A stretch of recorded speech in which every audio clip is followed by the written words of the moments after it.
Hi there. Standing in a flower bed here. It's Jennifer Elizabeth Masters, and today is Monday, and I'm a little late with my Monday morning motivation, but I was a little slow getting ready this morning. It's Canadian Thanksgiving, and I am Canadian, have Canadian roots, and I had to talk to a few of my family members this morning. So what I noticed, though, there are repeating patterns in our world and in our lives. And as I took my kitchen scraps, my leftover veggies and fruit, to my neighbors to feed their chickens, and I'm talking to their chickens, it dawned on me, that when I was a child, my parents had chickens. And I'm looking at all these repeating patterns, that what goes around comes around. And that is so true. So in my childhood, my parents had chickens. My father called me chicken. It was his his nickname, his sweet nickname for me. And when I was in my probably early 20s, I had a picture taken of me in Canada. I was very cold. I'd picked up a chicken, and my father took a picture of me holding this chicken, and the chicken was very happy to be nestled in my arms. And here am I feeding chickens this morning, and the girls come to me, and they're friendly, and you see the repeating patterns? So I started thinking about what else is repeating. Well, have you ever noticed that the further away that you distance yourself from something, the closer it becomes? For example, in 2001, I had a landscape business for Heavenscapes Limited. I did feng shui in the garden. I became a Georgia Master Gardener with the University of Georgia. It was a fabulous program. I highly recommend it if you're in Georgia. Oops, I thought there was a spider crawling on me. It was just a cat. So I became a Georgia Master Gardener, and then I became the landscape lawn and garden manager at the local Ace Hardware. They hired me to be their garden manager. It was a man's world, and here was little old me in this man's world, a hardware store. But what the interesting thing is, it was a small job making a little bit of money with a big title. So where else have we had a job where you've got a big title, but you don't get compensated for it? Maybe you don't have the power for it. So is this a pattern that's repeating? Okay, so, being a mother, for example, think about this. We raise our children, we teach them everything that we know, and the key is to launch them.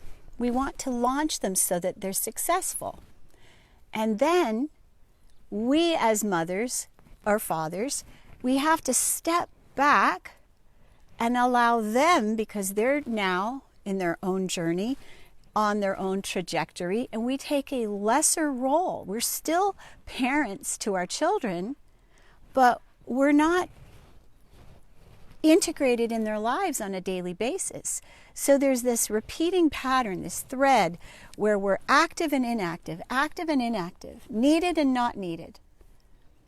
It's interesting. I find it very interesting. So what is the long and the short of all of this? Well, I also wanted to talk to you about, as we come into the world, we're totally helpless. We're totally dependent on our mothers to take care of us, to feed, clothe, bathe, change our diapers. And then at the end of our lives, what happens? The same thing happens.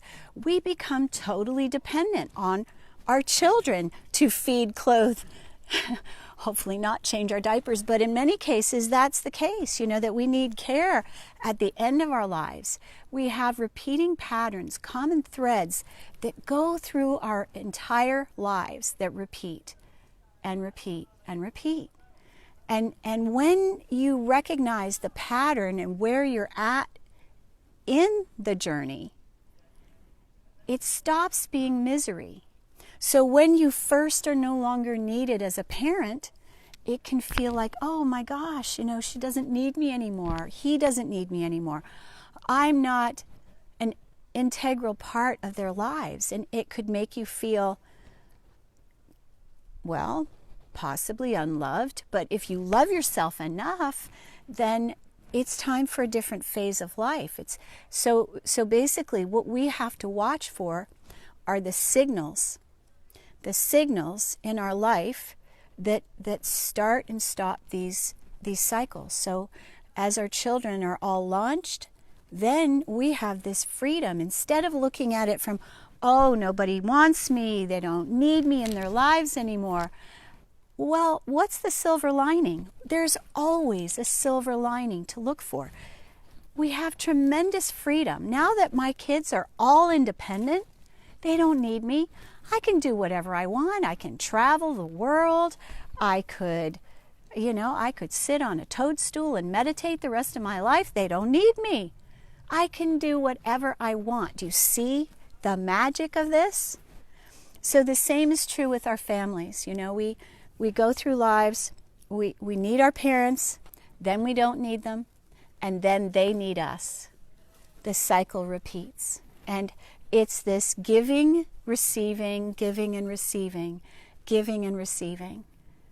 And it changes. It's like a baton. Do you remember in high school or college maybe you ran track? I used to run track. I wasn't very fast, but I did. And we used to do these relay races where you would divide up the mile or whatever distance, and you'd pass the baton to someone, and you'd make sure the pass had to be good, though. That's the issue.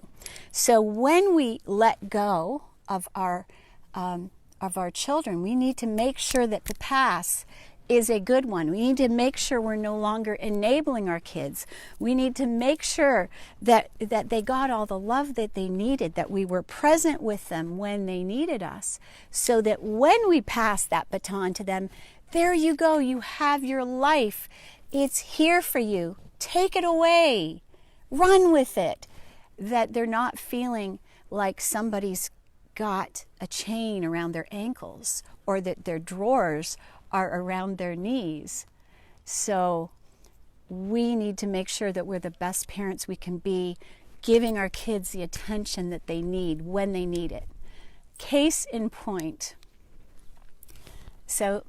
Case in point, what I'd like to say is I was at the grocery store recently, and what I've noticed, because I've done a lot of work with narcissism, empaths, and narcissists, what makes a narcissist. And what I will tell you is narcissists are not born, they're created. The parents create the narcissists. And how are they created? They're created when parents are distracted. They're paying attention to their cell phone. They're paying attention to the boyfriend that is an addict and that needs all their time and attention. They're not giving the time and attention to the children, and then they're not present. And I saw a mother in a grocery store, and she's with a son. He was probably, I'm guessing, 13, 14 maybe. And he says, Mom, I got my grade up to an A or A plus. I can't remember which it was. And the mom is looking at something on the shelf, and he's standing here. She doesn't even lift her head to look at him. She goes, "Oh, that's nice, dear." Like she didn't really hear him. And he could feel she wasn't present. She didn't praise him for the good grade that she got, that he improved, that he was diligent, that he did what it took to get his grade up to an A plus. She was distracted in her own little world. And so when we have our children, we must be present with them when they need us, when they're talking to us. If they're going to the grocery store with us, don't be on our cell phone. We've got to be present with the people we're with. Otherwise, they feel insignificant, they don't feel important, and they sure don't feel loved. And that's the bottom line, is that as a parent, as a partner, we want our partners, our children, our pets to feel loved. And the way they do is that when we're with them, we are fully present. We're not focusing on something else. Now, yes, we have to work. Yes, we have things that we need to do. But when we're with them, give 100%. And then when you're doing your work and they interrupt, you know, I want to be present with you. Can you give me 5 minutes? And I'll be right with you.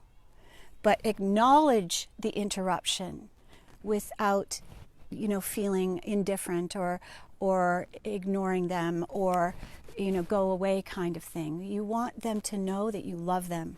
So this Monday mania, it is what goes around comes around. I'm going to bring it back full circle. What goes around comes around. Eventually, those children that we ignored, that we put on ignore, that we weren't present with, are eventually going to be taking care of us and changing our diapers. So, do you want them to put you away in a home and lock us there, throw away the key kind of thing? No. So, with the people that we're with, be with them. Be with them fully. You're playing trivia, be with them fully. Don't be on your cell phone. Don't be thinking about other things. If you're at the Vine and you're dancing and you're singing, be there 100%. Give it your all. And then when you go to sleep, make sure you're able to turn off that mind. Give your sleep your all. So it is a pass the baton fully. Be fully present while you're running the race.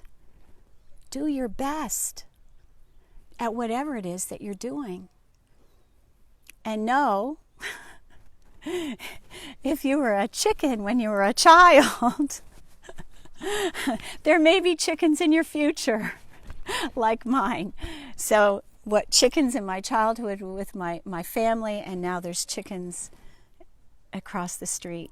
And I'm getting eggs, fresh eggs, sometimes with double yolks. So there's the yolk for you. The yolk of the day is that sometimes there will be 2 yolks in your egg.